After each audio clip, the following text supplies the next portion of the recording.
Filosofia medieval. Uma jornada divertida pelo pensamento antigo e seus ecos em animes modernos. Fala, galera! Bem-vindos ao meu vídeo sobre filosofia medieval. Eu sou o narrador maluco da vez. E hoje vamos embarcar numa viagem pelo tempo com bom humor. Como se estivéssemos abrindo um baú antigo, cheio de pergaminhos empoeirados e memes escondidos. Imagina um sitcom cósmico, onde os filósofos são os personagens tentando entender o universo. Sem manual de instruções. De impérios em ruínas a universidades improvisadas. Tudo começa com o colapso do Império Romano Ocidental, em 476 d.C., tipo o fim de uma franquia de sucesso. Sai de cena a Roma dos gladiadores e aquedutos. Entra uma Europa fragmentada, parecendo um mapa de RPG bagunçado. Nesse cenário, nasce a filosofia medieval, entre os séculos 5 e 15, como uma ponte entre o mundo clássico, alô Platão e Aristóteles, e o Renascimento, quando arte e ciência voltam com tudo. Enquanto a Europa lidava com invasões e pragas, estudiosos muçulmanos e judeus preservavam textos gregos. Carlos Magno, no século IX, cria escolas em palácios, tipo salas de aula improvisadas com monges copiando livros à mão, sem cópia e cola. No século XII, rola um boom de traduções de Aristóteles via Espanha muçulmana. E surgem universidades como Bolonha, Oxford e Paris. Estudantes debatiam lógica em salas lotadas, com ratos passeando pelo chão. Era o TED Talk da época, sem slides, só ideias fervendo. Pensamento medieval, lógica, essência e dilemas eternos. Os filósofos medievais queriam encaixar a razão humana no quebra-cabeça do cosmos.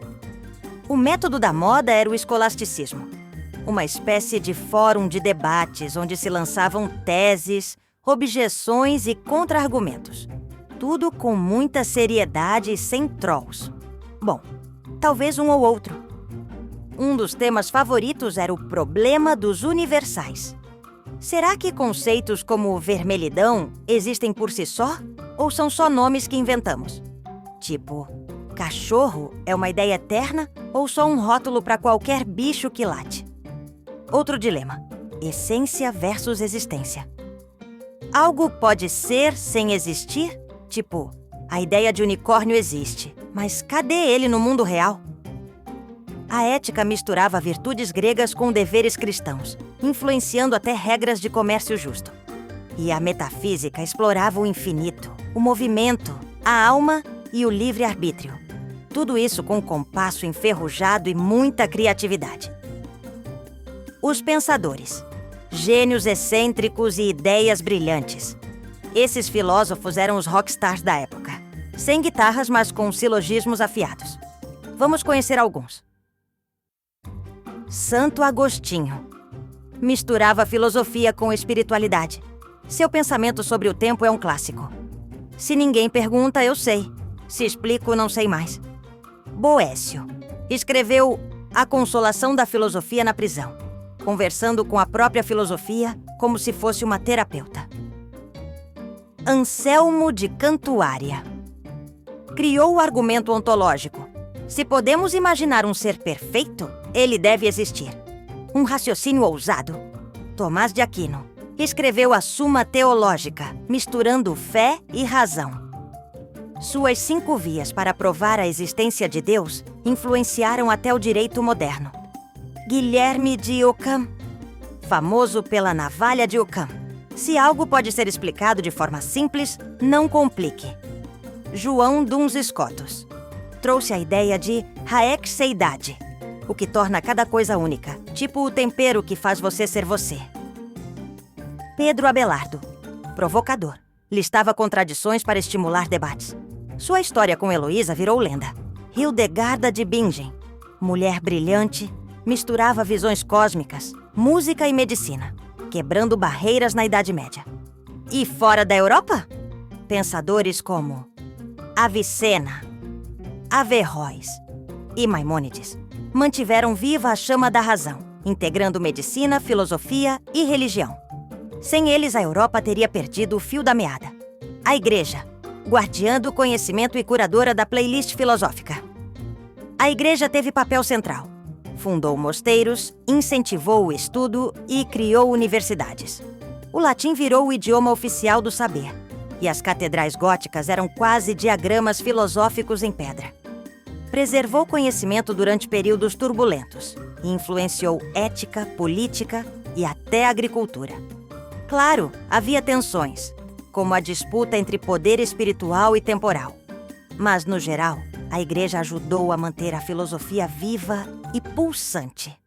E antes de entrar no principal dilema desse vídeo, se chegou até aqui, deixe seu like. Visite o outrospapos.com para mais viagens como essa, que nem o sétimo sentido do Chaka conseguiria explicar. Japão moderno e animes. Influência medieval com sabor local. A filosofia medieval influenciou diretamente o Japão? Quase nada. O Japão medieval tinha sua própria festa: Zen, Shintoísmo e Confucionismo. A influência ocidental veio mais tarde, com Kant, Hegel e Nietzsche. Ainda assim, alguns ecos aparecem, como o nominalismo de Occam, lembrando o Mu-Zen, aquela ideia de vazio cheio de significado. Nos animes, o cenário medieval europeu é queridinho. Berserk traz cavaleiros sombrios e dilemas existenciais. Full Metal Alchemist mistura alquimia com ética e Re:Zero explora livre-arbítrio. Neon Genesis Evangelion debate destino. Attack on Titan questiona bem e mal. E Vinland Saga ecoa Boécio. Até Violet Evergarden toca na identidade única de cada um. Olá, Raeseidade e os Isekais. Muitos se passam em mundos medievais por tradição, familiaridade e escapismo. É mais fácil jogar um protagonista num reino de dragões do que explicar tecnologia futurista. A fórmula vem dos RPGs como Dragon Quest, inspirados em Dungeons and Dragons. O herói brilha com conhecimentos avançados como higiene, papel higiênico e lógica básica. E isso vende. Finalizando a viagem. E aí, galera? Rimos, aprendemos e viajamos por essa bagunça temporal e cultural. Se curtiu, deixa o like, comenta seu anime favorito com vibes medievais e se inscreve para mais aventuras filosóficas com humor e conteúdo. Até a próxima! E lembre-se, até os monges medievais tinham crises existenciais. Tá tudo bem se você também tiver.